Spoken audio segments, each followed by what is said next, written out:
Hello everyone, कैसे हैं आप सभी स्टूडेंट। तो आज की इस वीडियो में मैं आप सभी बच्चों को सेमेस्टर वन और सेमेस्टर थर्ड बीबीएमक्यू यूनिवर्सिटी में आप सभी बच्चों का कहा जाए दोनों ही सेमेस्टर का पेपर चल रहा है, सेमेस्टर वन और सेमेस्टर थर्ड दोनों का। तो एमडीसी पॉलिटिकल साइंस का आप सभी बच्चों का पेपर में जो क्वेश्चन पूछा जाएगा वो सारा का सारा मैं आपको बताने वाला हूँ, क्योंकि एमडीसी का जो सिलेबस है वो तीनों ही सेमेस्टर का सेम होता है। Semester one two three same syllabus पे काम करता है। सिर्फ एक पेपर है, एक सब्जेक्ट माफ करिएगा, सोशियोलॉजी को छोड़ के। सोशियोलॉजी का सिलेबस जो है यानी समाजशास्त्र का सिलेबस तीनों ही सेमेस्टर का अलग दिया हुआ, क्योंकि यूनिवर्सिटी ने गलती की है इस चीज़ पे। और शायद ये सब बात आपको कोई बताएगा भी नहीं, क्योंकि इतने डिप लेवल पे जो नॉलेज होना चाहिए वो पढ़ पढ़ के या फिर कह सकते एक्सपीरियंस के आधार पर होता है। तो उसी एक्सपीरियंस के आधार पर हम आपसे बच्चों को यहाँ पर जो पेपर है हमको क्वेश्चन पूछे जाएंगे एमडीसी पॉलिटिकल साइंस का, चलिए वो बताते हैं। आपको लगता है कि हमने आपसे बच्चों के सेमेस्टर वन हो या सेमेस्टर थर्ड, तीनों के पेपर में, दोनों ही सेमेस्टर के पेपर में किसी प्रकार की मदद की तो आप इस वीडियो को अपने दोस्तों को शेयर करिएगा।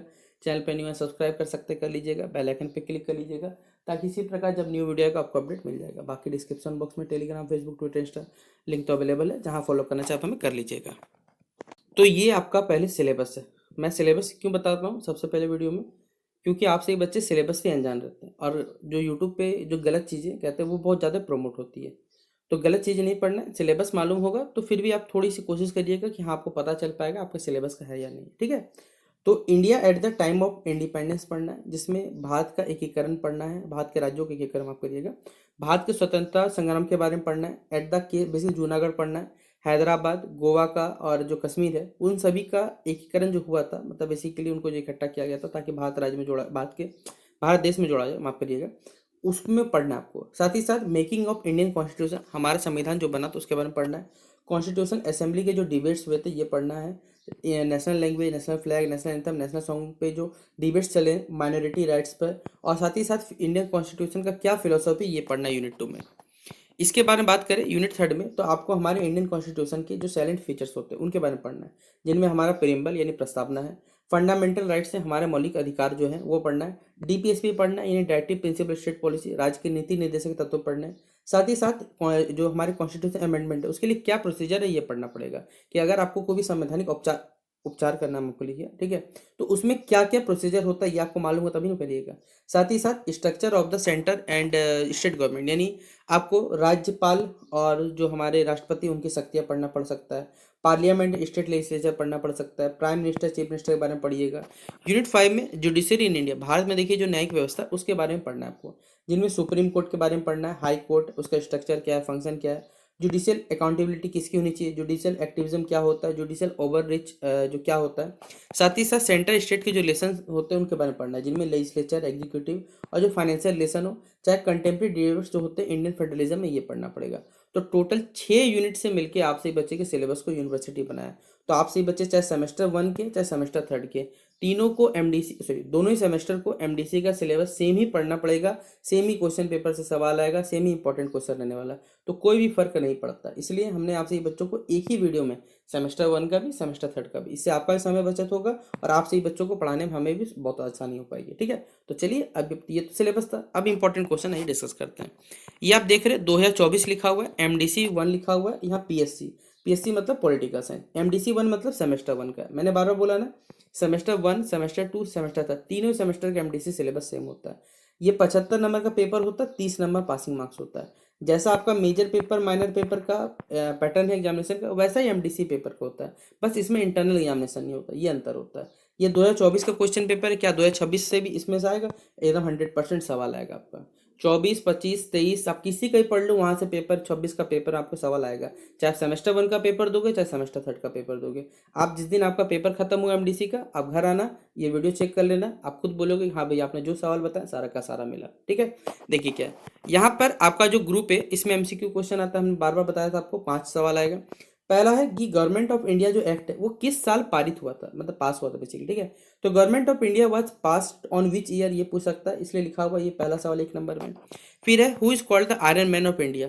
अगर आप अभी जूनागढ़ के स्टेट पढ़ोगे, हैदराबाद के बारे में पढ़ोगे, कश्मीर के बारे में पढ़ोगे, तो वहाँ सरदार वल्लभ भाई पटेल जी का नाम सुनोगे। उन्हें आयरन मैन ऑफ इंडिया के नाम से भी जाना जाता है, भारत का लौह पुरुष कहा जाता है उन्हें, ठीक है।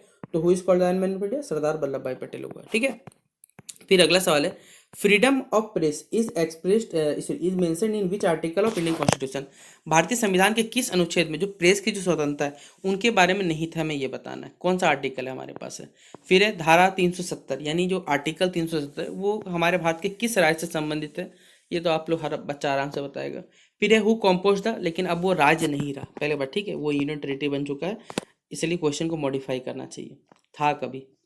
Who compose the national song of India, हमारे भारत का जो राष्ट्रीय गीत है याद रखिएगा, गान नहीं बोला है, याद रखिएगा, एंथम नहीं है, सॉन्ग है ये। किसने लिखा? कमेंट बॉक्स में आप लोग पहले मेंशन करिए तो भारत का जो राष्ट्रीय गीत है वो किसने लिखा है। फिर आपको 5 नंबर का सवाल आएगा, तो एक पेज मिनिमम तो आपको लिखना ही पड़ेगा, ठीक है, कि देसी राज्यों का जो विलय हुआ था इसमें इसके बारे में बताने कि ये विलय क्यों करवाया गया था। क्योंकि जब भारत हमारा आज़ादी हुआ, अंग्रेजों से मुक्ति मिली हमें, ठीक है, जब उनको हम लोगों ने देश से भगा दिया उन लोगों को, तब भारत में 28 राज्य नहीं थे, ठीक है, अलग अलग प्रांतों में बटा हुआ था भारत, सबको इकट्ठा किया गया, उसी के बारे में पढ़ना, देसी राज्यों के विलयन के बारे में। या फिर अगर आपको जुडिशियल एक्टिविज्म आता है, न्यायिक सक्रियता क्या होता है, अगर ये आता है तो आप इस सवाल को भी लिख सकते हैं। साथ ही साथ फंडामेंटल ड्यूटीज लिख सकते हैं, यानी किसी भी देश के लिए, या हम अपने देश के प्रति परिप्रेक्ष्य में बात करें तो हमारे देश के प्रति हर नागरिक का कर्तव्य होना चाहिए कुछ। उन्हीं कर्तव्यों को हम लोग कहते हैं मौलिक कर्तव्य, जिसे फंडामेंटल ड्यूटीज के नाम से जाना जाता है। राइट्स तो अधिकार होते हैं और ड्यूटीज कर्तव्य होते हैं। या फिर राइट ऑफ कॉन्स्टिट्यूशन रेमेडी, संवैधानिक जो उपचार है उनका अधिकार जो उसके बारे में बताइए। इस सवाल के लिए 5 नंबर आपको दिए जाएंगे। अब ग्रुप बी के सालों के बारे में बात करें तो discuss the main provision of the Indian independence act 1947। भारतीय स्वतंत्रता अधिनियम जो है 1947 के जो मुख्य प्रावधान है उनकी व्याख्या करनी। अगर आप इस सवाल को बताइएगा तो आपको 15 नंबर दिए जाएंगे। अगला सवाल है explain the role of Sardar Vallabh Bhai Patel in integration of Indian state. हमने बोला ना ये सवाल आएगा आपको कि देसी राज्य के एकीकरण में जो सरदार वल्लभ भाई पटेल है उनकी जो भूमिका है आप उनके बारे में पढ़िए, इससे आपको 15 नंबर मिल जाएगा। Discuss the salient features of the Indian constitution, भारतीय संविधान के जो प्रमुख विशेषताएं उनका वर्णन करें। इस सवाल के लिए देखिए कितना नंबर दिए जाएंगे आपको, 15 नंबर दिए जाने वाले हैं। अगला बात करें give the brief account of the fundamental rights mention in the constitution, हमारे संविधान में दिए गए जो मौलिक अधिकार है उनका संक्षिप्त वर्णन करें। इस सवाल के लिए देखिए आपको कितना नंबर मिलने वाला है, 15 नंबर देने वाले, ठीक है। संविधान में जो भी मौलिक अधिकार है उनका अगर संक्षिप्त वर्णन करते हैं 15 नंबर दिए जाएंगे। फिर है discuss the directive principle of state policy and discuss the utility, राज्य के जो नीति निर्देशक तत्व है, ठीक है, डीपीएसपी से कहते हैं, उनका वर्णन करना है। साथ ही साथ उसकी जो उपयोगिता है उसके बारे में विवेचना करना, इसके लिए 15 नंबर मिलेगा। 15 नंबर के लिए मिनिमम 3 पेज याद रखिएगा, 3 पेज से कम मत लिखिएगा, अदरवाइज आपको प्रॉपर आंसर नहीं बन पाएगा वो, ठीक है। तो डिस्कस द अगला क्वेश्चन है power and constitutional position of the prime minister, हमारे भारत के प्रधानमंत्री जो शक्ति और उनकी जो संवैधानिक स्थिति है इसके बारे में विवेचना करना। ये 15 नंबर में ये सवाल भी आ चुका है। तो ये था 2024 वाला क्वेश्चन पेपर। मैं 25 का क्वेश्चन पेपर लेकर चलता हूँ, आप फिर बोलिएगा कि पेपर देखिए बहुत सारे क्वेश्चन रिपीट पे आते हैं। ये है 2025 वाला question paper, full marks 75, time 3 घंटा। पहला है what is the main objective of the directive principle of state policy, राज्य की नीति निर्देशक तत्व जो है उनका मुख्य उद्देश्य क्या है। Who is the head of the state in India, ठीक है, भारत के राज्य का प्रमुख कौन है। Who what is the nature of the Indian constitution federal structure, भारतीय संविधान की जो संघीय संरचना है उसकी प्रकृति क्या है। What is the highest court in the judicial system, भारतीय न्यायिक प्रणाली में सर्वोच्च न्यायालय कौन सा, ये बताना है। गवर्नर का क्या रोल है इंडियन फेडरलिज्म में, ये भी बताना है। ये एक मार्क्स का सवाल था। फिर 5 मार्क्स के सवाल में आया what are the power and function of president of India, Bharat के राष्ट्रपति के अधिकार और कार्य क्या है बताना है। चीफ मिनिस्टर का क्या रोल है ये बताना है, ये भी 5 मार्क्स में आया हुआ है। ग्रुप बी के सवाल देखिए आप, discuss the significance of the integration of Indian states after independence, how did the government address the challenges possessed by the princely state, राज्यों का जो एकीकरण हुआ था उसके बारे में बताना है। स्वतंत्रता के बाद भारत में राज्य का एकीकरण महत्व पर प्रकाश डाले। सरकार ने रियासतों द्वारा जो प्रशस्त चुनौती है उनका सामना कैसे किया ये बताइए। फिर देखिए क्वेश्चन है भारत की जो राजनीतिक व्यवस्था है उसमें प्रधानमंत्री का जो पद है वो इर्द गिर्द घूमते रहती है। इस कथन के संदर्भ भारत के, देखिए क्वेश्चन कितना घुमाया और फिर देखिए वही क्वेश्चन पे आ गया, discuss the role and function of the prime minister in India. क्या प्रीवियस क्वेश्चन पेपर से नहीं आया, आपको देखिए ना, आप बोलिएगा भाई सारा वही तो लगभग है।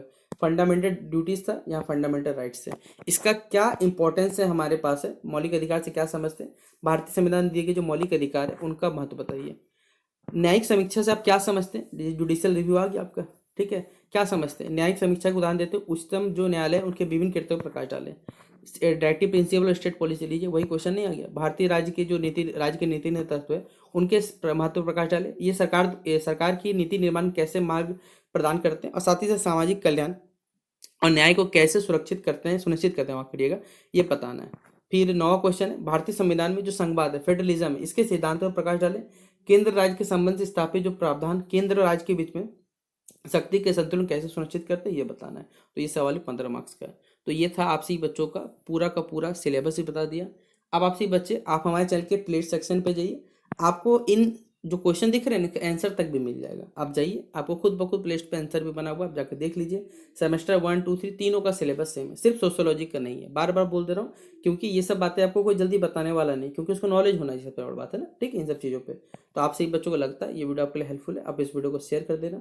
वीडियो कैसा लगा कमेंट बॉक्स में जरूर बताइएगा। मिलते हैं नेक्स्ट वीडियो पे, तब तक के लिए जय हिंद, जय भारत।